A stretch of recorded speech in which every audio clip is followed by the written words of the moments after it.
Hello everyone, today I'm going to be showing you how to get The Sims 2 up and running on Windows 11 with all of the necessary fixes and running at the best, smoothest performance, as well as all the best graphical settings you can get. So this is my first time on Windows 11, I've recently upgraded my computer. I'll put the spec changes up on the screen in case you're interested. But yeah, I'm starting fresh, and while I do have all of my old files safe and sound, I've decided I just want to start fresh.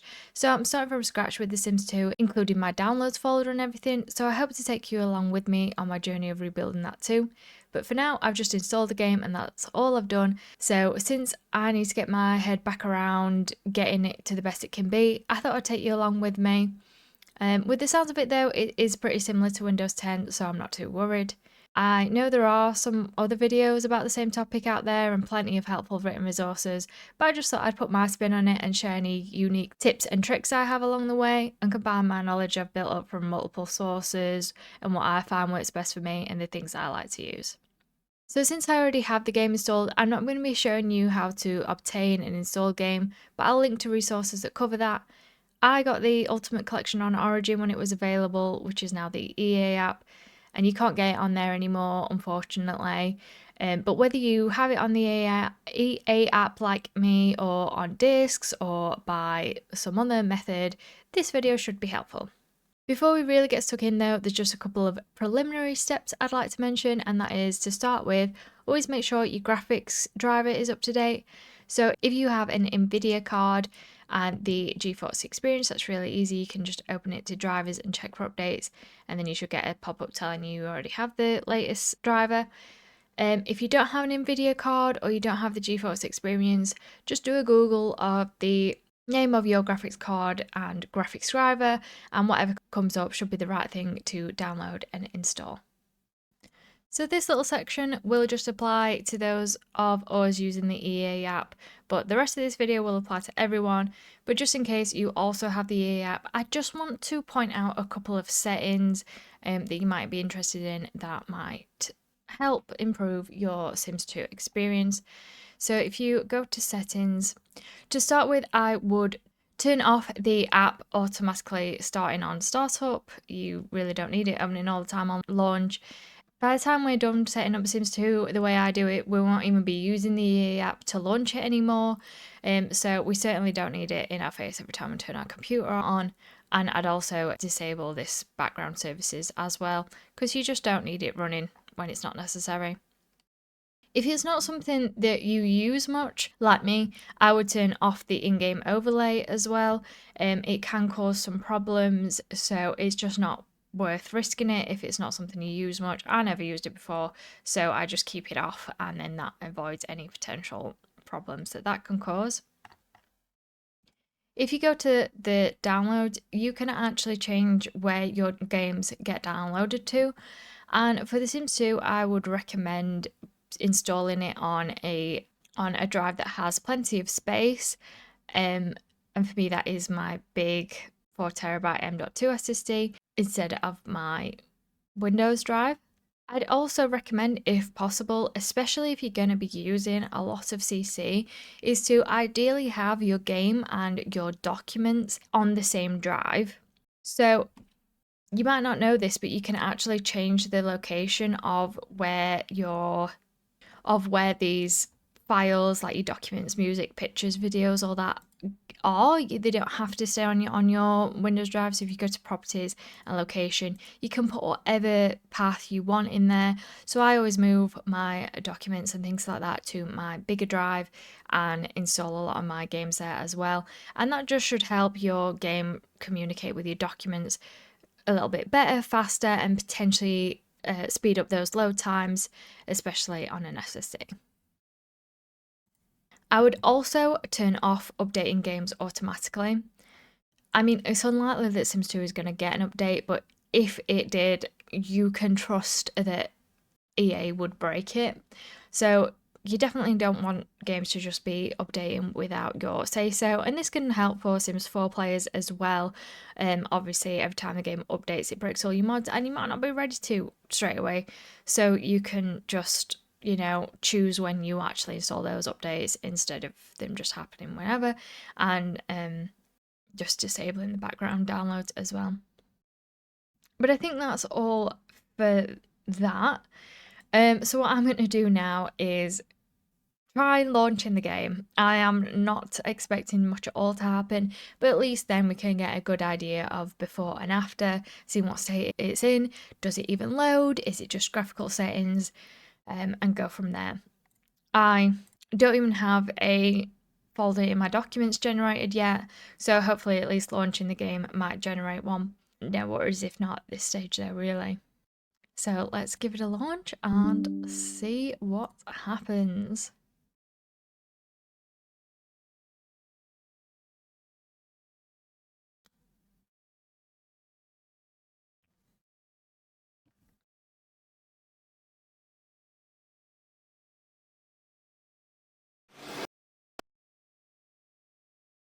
Okay, that's different to last time.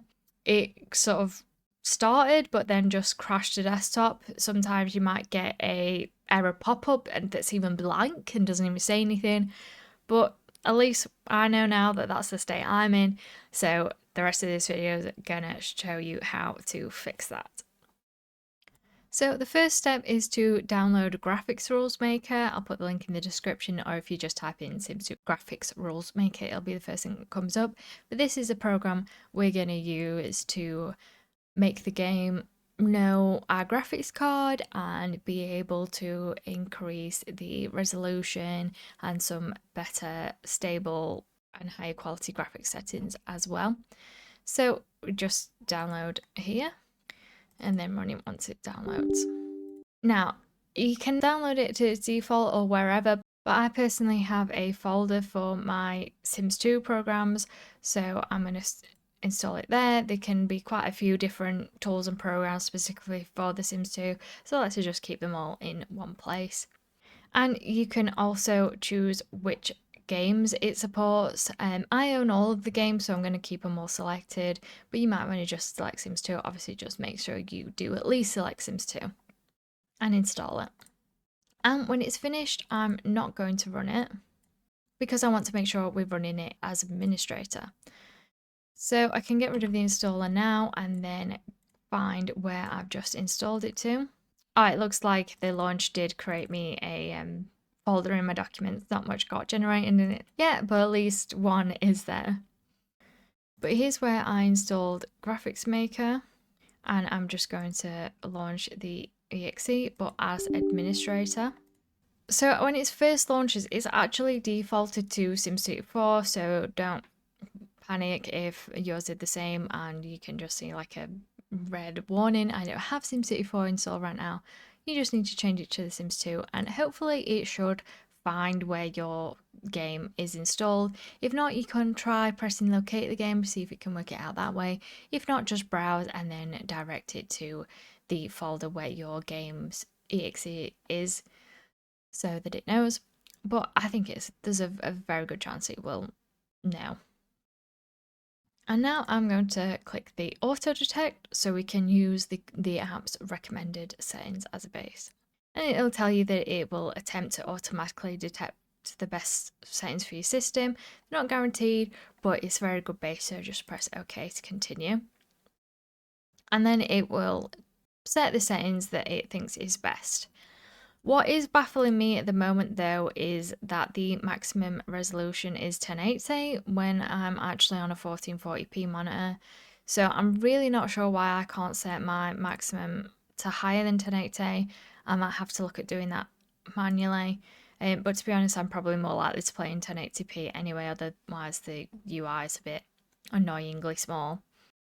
To start with, I'm going to look at device info, and you want to see that it is picking up your graphics card in the device, and it'll probably say that it's not in the database, and you can go ahead and press add now. I think it will automatically do that later anyway, but I just like to make sure I know it's manually added to the database.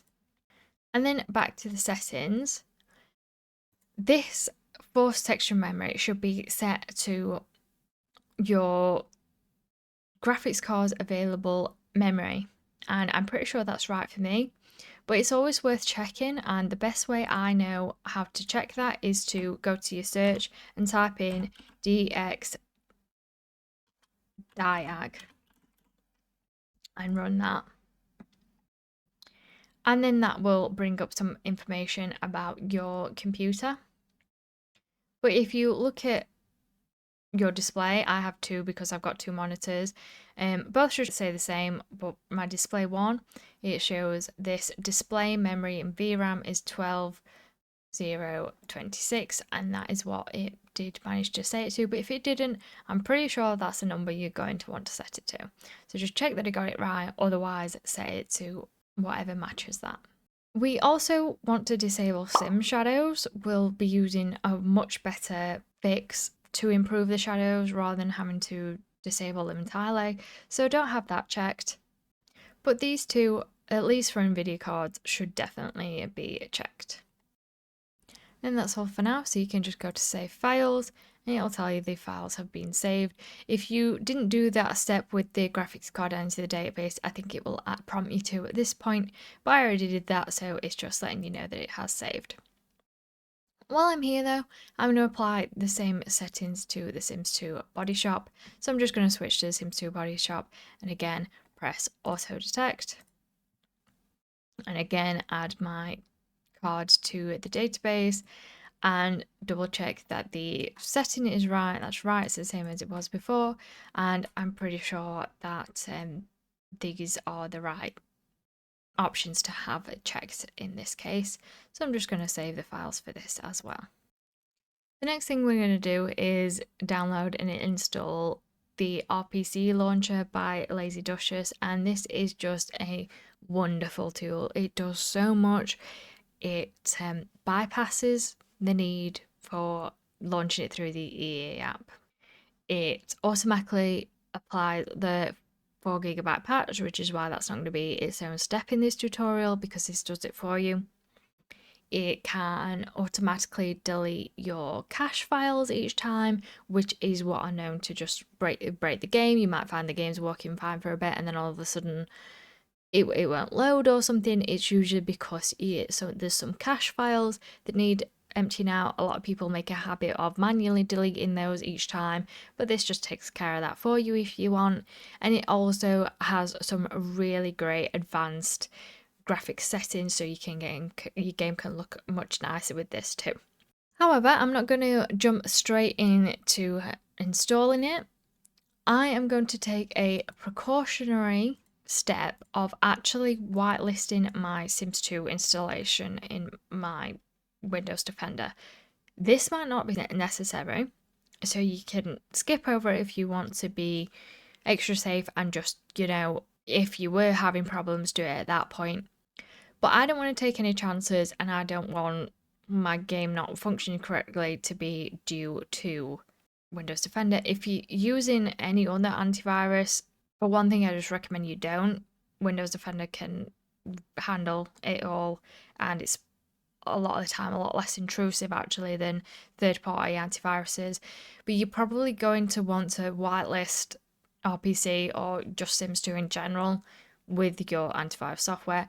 So because I'm not worried about anything happening to my game folder, I feel like I'm happy to just exclude the whole Sims 2 installation folder from my Windows Defender, just in case.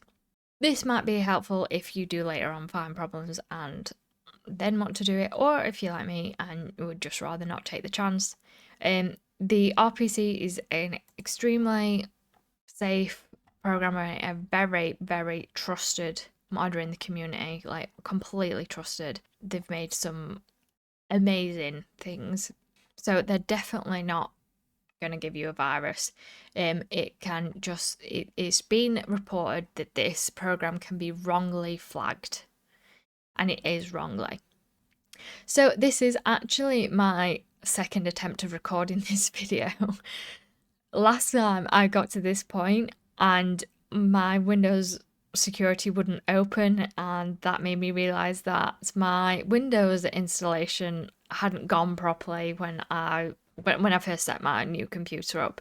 So I had a hardware fault and it corrupted my Windows installation. So that made me realize that. So I had to completely download, reinstall Windows and start all over again. But here we are. I'm going to virus and threat protection, and then go to manage settings under virus and protection settings, and at the bottom go to add or remove exclusions. Press yes when prompted, and I'm going to add an exclusion. I'm going to add a folder, and I'm going to navigate to my games installation folder. And I'm just going to exclude my TS-bin folder in my SB9 and select that folder to exclude, and then anything that goes in there, like RPC does, shouldn't get wrongly flagged, just in case. So with that out of the way, I'm going to go back to the RPC page, and before running one of the installers or something, we're going to download these to make sure we do have the requirements. So this first one automatically downloads, but the second one, you just need to go to .NET Framework. I think I'm going to make sure I've got the latest one instead. So I'm going to grab the .NET Framework 4.81, download the runtime, and that will download. And I think I will have both of these, but it's worth checking.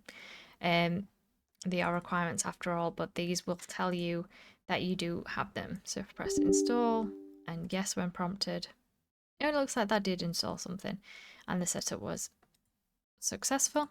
And the next one, and this one is already telling me that the .NET Framework is already installed with the same or a more updated version, so we don't need that, and then we can just get rid of those, knowing we have the right requirements that it needs. And then you can either download and install a version or a manual. I don't see any reason to overcomplicate it with a manual installation. I think the installer works fine, so I'm going to download it from the sim file share link, give it a like and download it, and then it's going to install. It's in a zip file, so I'll just extract it first and then run the installer and press yes when prompted. And we're going to go to install. Yeah, I'll create a desktop shortcut, and I'm not going to launch it because, again, I want to be absolutely certain that it's going to launch as administrator. And then it's brought me up to my TS bin where it installs, and we can see now we've got some more applications in here. So to start with, I'm going to run the settings as administrator. Again, press yes when prompted. There's probably a lot of black screens in this video, but yes. And now there are loads of settings you can play around with in here. So the first one, I would leave automatic updates on. Because I do use Discord, I'm going to enable the Discord rich presence. That's a really cool way to show to your friends what you're playing and what you're doing in the game. Smooth camera rotation. I honestly don't even remember if I've had this on before, but it sounds good, so I'm going to tick it and give it a go. You can always go and untick it if you find you don't like it.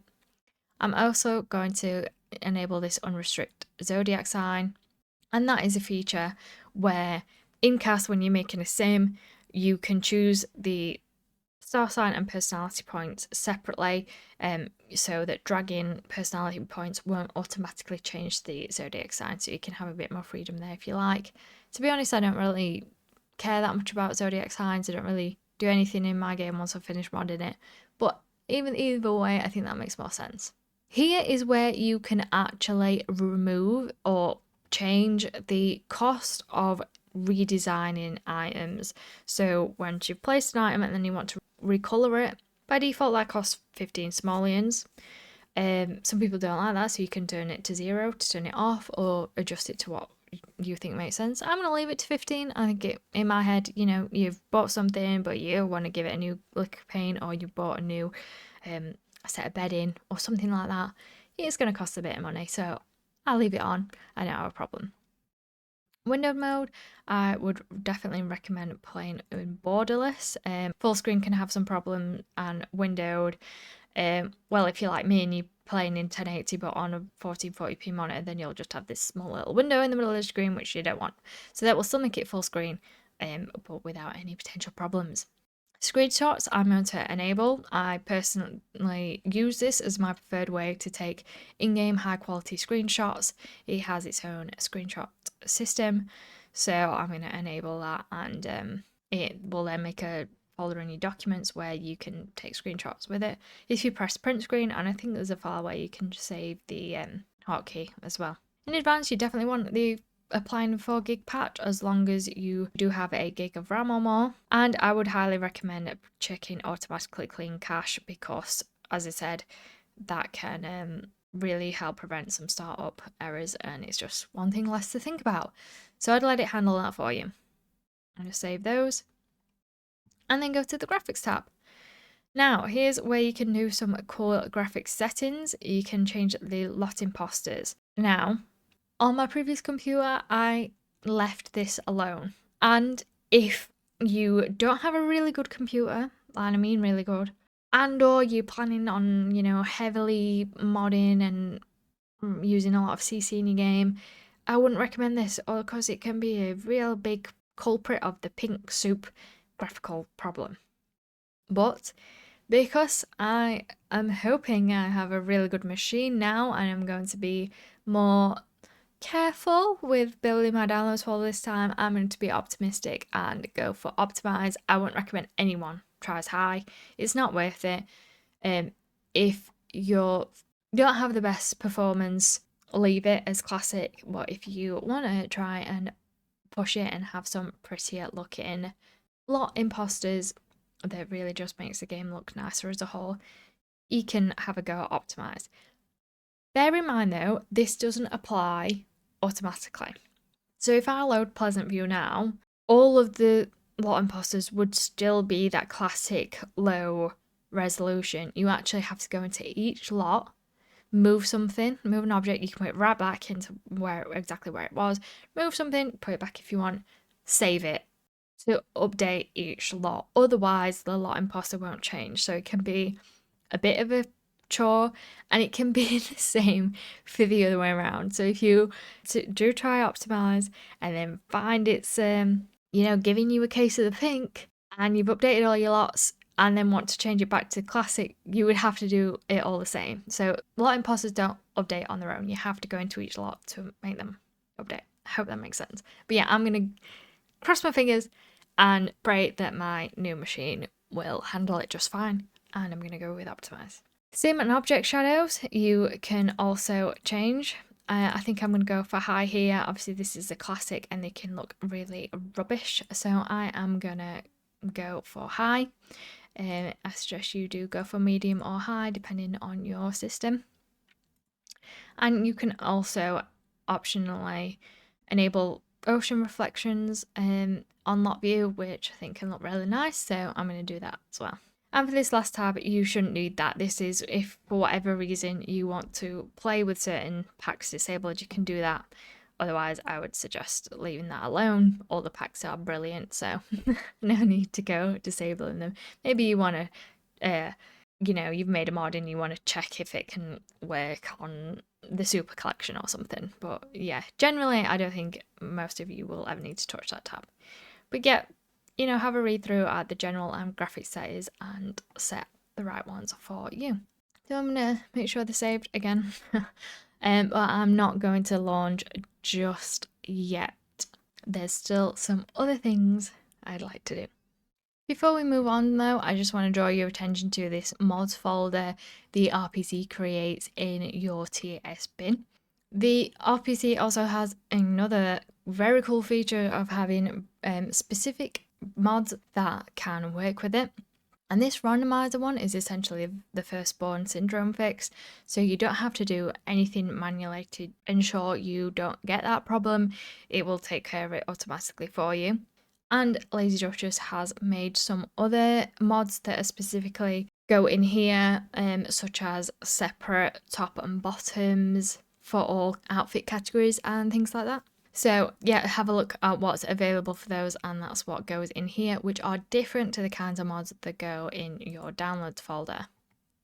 I just wanted to jump in from the future and let you know that once RPC is installed, it makes a folder in your documents like here. And in here, you've got a settings.txt file that you can edit. Most of these you don't need to touch because you can do them in the settings UI. What I like to use this file for is to change the hotkey for taking screenshots. By default, it's print screen, which makes sense, and I'm sure loads of you will prefer to keep it like that. But for me, I think because Steam's default is F12, I prefer to change it to F12. So I just want to show you how to do that. So if you open this file, it does tell you that you need to find a key code at this website that LazyDush just provides here. So then if you go to that one and then if you just Control F for the key you're looking for, so if I put F12 because that's what I was looking for, and I found it here, and it's this number next to the 0x that you want to use. So if I type into C, which it is currently, you can see that that was the code for print screen. But because I want to change it to F12, I just need to take this 7B and change the 2C here and save it. And it's as simple as that. The next thing we're going to do is set up something called empty standby list. And what that is if you go to your task manager and look in the performance tab and go to your memory, in my case, I honestly can't believe how big this is. A modern kind of solution is to put a chunk of memory into standby, and other programs can use it. Sims 2 not so much. So this is a big reason why the Sims 2 game will think you've run out of memory when you actually haven't. Is because it's all in standby. We don't want that if we're playing Sims 2. So this is going to fix that. It's going to automatically empty this to make it normal, free, available memory that the game can understand and use. So there's a lot of resources to this with links, but unfortunately the original one is down. So OSAB kindly shared a archived link that still works, so you're going to want to make sure you grab it from that because the original download doesn't exist anymore. But this one that has been archived does, so we can now download it from here. And then he also recommends following a specific Reddit guide that tells you how to set it up. So this is what I'm going to follow as I show you. So the first thing you need to do is to, once it's downloaded, to put it somewhere where you're then not going to move it. So I'm going to put it in my Sims 2 programs. I think I'm actually going to make a subfolder though, because I'm going to expect the programs that are just listed and not in a folder to be like a shortcut of things I actually want to use, whereas this isn't going to be one I'm going to be opening again. So I'm going to shove it in a folder and then put it in there. You can put it wherever where you just know where it is and that you won't move it and it won't annoy you or anything like that. Then we're going to right click on the exe. By the way, if you can't see these extensions, you probably want that on. So on your Windows Explorer thing, just go to options, and in view you want to uncheck hide extensions for known file types. It's much more user friendly, I think, to be able to see what kind of program is what. So we're going to right click and go to properties, and then under compatibility we are going to check run this program as administrator, apply, and OK. Then we're going to search for task scheduler, and then it'll come up and you open that, and then go to create task. And then under general, we're going to give it a name. So I'm going to call it empty standby list. Then we're going to go to change user or group. Click advanced. Find now. And then we want to find system. I just double click that and now it's there. And then I can press OK. So then it's the system that it's set to. And then I want to check run with the highest privileges as well. I also want to check it as hidden. And that's all you need to change. And then we go to the Triggers tab and click New. And then we want it to be on a schedule, one time, and then tick Repeat Task Every. But I want to change this to 5 minutes, running it every 5 minutes, and change the duration to indefinitely. And OK that. And then on the Actions tab, go to New, Start a Program, and then we want to browse for our Empty Standby List program, which in my case is under Programs, The Sims 2 Empty Standby List, and click the exe and open. Press OK. And the guide says this is done, but I just had a click through anyway and saw this Settings tab. It looks like it says stop the task if it runs longer than 3 days, which we don't want, so I'm going to uncheck that. I also want to make sure this happens if the task fails to restart it. And I'm going to increase it to 5 attempts. Just in case it ever failed, it would still then try and do it. And I also want to run the task as soon as possible after a scheduled start is missed. And that should be everything. But I would think that that's important, and I think why not see if it can restart if it fails. I don't think it's likely to fail, but still, I think that's a good fallback to have. So I'm going to have those as my settings. And then that's it. It's done. And then it might not happen immediately, because the start time will be before you've actually okayed it, but after 5 minutes you'll see that the empty is cleared. It's already starting to build back up again very slightly, but as you can see that's a lot smaller than it was before, so that's how you can tell that it's working. The last thing I'm going to do before launching my game and praying early as well is actually install the first mod I'm going to use. And that is Sim Shadow Fix, because since we uncheck disable sim shadows, we are likely going to have shadows that look like this, big blocks, but this will fix it without having to turn them off. How nice is that? So what you need to do is, from this picture, pick whichever one you think looks best. I personally think it's 0.3 that looks best. You can see the different intensities, so 2 is really light shadow and 0.4 is quite heavy shadow. So I think I'm going to go in the middle and get 0.3. So I am going to download that one. And it's just the regular one. Apparently this really not misty issue is if you're having an issue with Intel graphics. So shouldn't be that we need. So I'm just going to grab the Shadow Fix 0.3. And then we'll download there. So since I did open the game, I do have an EA Games Sims 2 folder in my documents. If you don't yet, you'll want to try and launch the game first. But I do have one, so all I'm going to do is make a downloads folder. Just make sure you spell it right and with a capital D, just like that. And then all you can do is just simply drag this in. But I think I'm already going to start organizing my folder a little bit better. I'll probably do a whole video on that, but I do like to keep my mods really grouped together because mods aren't big and don't tend to cause big file size. So while I'd say try and use as few levels of subfolders as possible for CC, I'd say it doesn't matter for mods, just make them as nice and organized as you want. So I'm going to make a new folder in my downloads called mods, a new folder in my mods folder called graphics,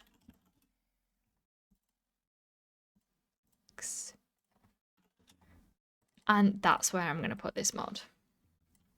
And I'm actually going to change the dash to an underscore because I think the game prefers that. It would probably prefer not to be the dot there, but I will allow it. And that's all you need to do there. You can get rid of that file, you can get rid of these old ones. And I should now, fingers crossed, be able to run the Sims 2 RPC as administrator and it be successful. Okay, so that opens settings. And we're going to press save and play. No, it doesn't work. So unfortunately, running it through RPC hasn't worked for me, but I've just tried to launch it through EA again and it has been successful, so I'm wondering if just some files need to generate first. So now I'm going to see if after a successful launch that the RPC will work. Okay, so that launch actually didn't work for me, but I have just done some poking around and I have found the solution, so let me share that with you in case it happens to you. But hopefully when you press save and play it will actually play, but if not, hopefully what I did will be right for you as well. So what was happening is that this file wasn't being generated for me, a Sims 2 EP9 RPC. That's what should happen when you launch RPC for the first time, and that's what should get used. But that wasn't happening. And the first thing it does say on the RPC download is that it is recommended that you have a cracked/no-cd Sims 2 executable to use this launcher. The launcher will attempt to download one if your game is not cracked, but it doesn't always work. And it seems like this happened to me. It didn't work. So I found the solution from this Reddit to suggest downloading a different cracked version of it that bypasses CDs and Origin and things, and then trying to launch it. And you can find the link to this on the Sims 2 help wiki. It says if you don't want to use the RPC launcher, but it's not the case here. We are still using the RPC launcher. It just didn't do the no CD bypass for some reason. It can happen. So we just download George instead.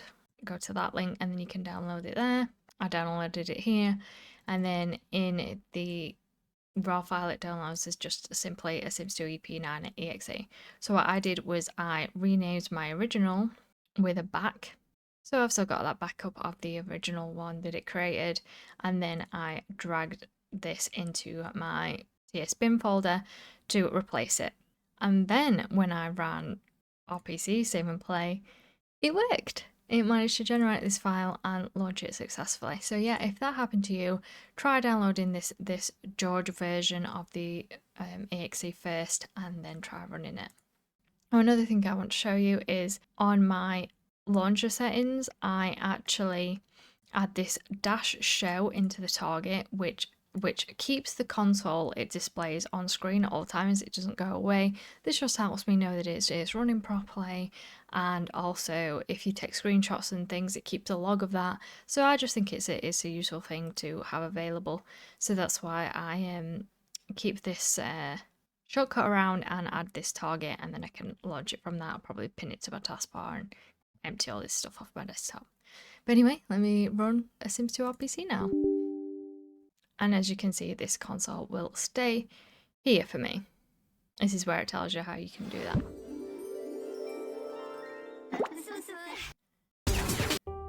So it's full screen, running at 1080, but it's borderless. I can, easily go to my other monitor. And it loads up successfully. And I'll load up Pleasant View so that we can then sort out the in-game settings. So I'm here with good old Dawn in Pleasant View. My game's loaded successfully. I think I need to turn off the smooth camera option because it's doing something weird. Maybe it'd be fixed with the camera mod, I'll have to see. But I've got a feeling I might need to actually disable that smooth camera option in RPC, as it's not feeling very smooth at all for me. But anyway. As you can see, the lot imposters are still very low quality, as I was saying, but if I went into all of these and manually updated them, then they would look much better. But let's play around with some settings. So you can see we've got the sim shadows as high, but they're not black squares and are looking fine. I'm going to change my screen size to 1080. Now that's actually made my window smaller, but I'm sure once I restart then that wouldn't happen. I'm just going to, for now, make sure all these are high, and I'm going to turn on edge smoothing all the way to more and apply those, and that will make everything look a lot better. And I think that is it for the graphics settings. So I just restarted my game just to ensure that it would then become full screen, showing that you can play in 1080p on a 1440 monitor. In the game options, I'm going to turn off the display custom content at startup because we don't need to see that, but I'm going to see it now. And I'm going to make sure that it is enabled. For view distance, you probably want to increase that to extra large. God, this camera doesn't feel right at all. I think it's because I need a camera mod. Up the view distance to extra large. I think I'm going to turn off the clickable neighbors just because I tend to click on things by accident. I never really like jump around like that, so clickable neighbors off. And you can also change the fade distance to extra large or even off so that things don't fade off in the background. Obviously there's not much niceness to see at the moment, but with some nice custom content that I covered in another video, so I'll link that, you can really improve the sort of horizons that you can look out to. I'm also going to increase the snapshot size and quality to high, just in case I use those for like in-game memories and stuff, even though I do use RPC for screenshots generally. So yeah, I'm pretty sure that is everything. Everything seems fine for me for now. It just needs some mods. This camera rotation is not right. I would firstly download Goodmod's camera mod to see if that sorts it out. Otherwise, if not, then I would turn off that smooth camera option in RPC, seeing which one of those resolves it. But yeah, the camera shouldn't quite be like this, but there's definitely a solution there. So yeah, if you have experienced that same thing, then I'd recommend doing that as well. Try Goodmod's camera mod. If it still looks weird, still keep in Goodmod's camera mod. That's just an essential, a full stop. But if it's still jerky even with that mod, then also disable the smooth camera option in RPC. But other than that, that is it. We're set up. We're good to go. For me, in my case, that means downloading a huge amount of mods that I will be documenting. I'm gonna have a website up, so my mod list will be moved to there, and also resources to back up videos like this one will be on there. So you can expect written guides and useful links and resources on there too. But that's all for now, guys. Thank you so much for watching. I hope it helped. Let me know if you have any questions. I'll see you in the next one. Bye!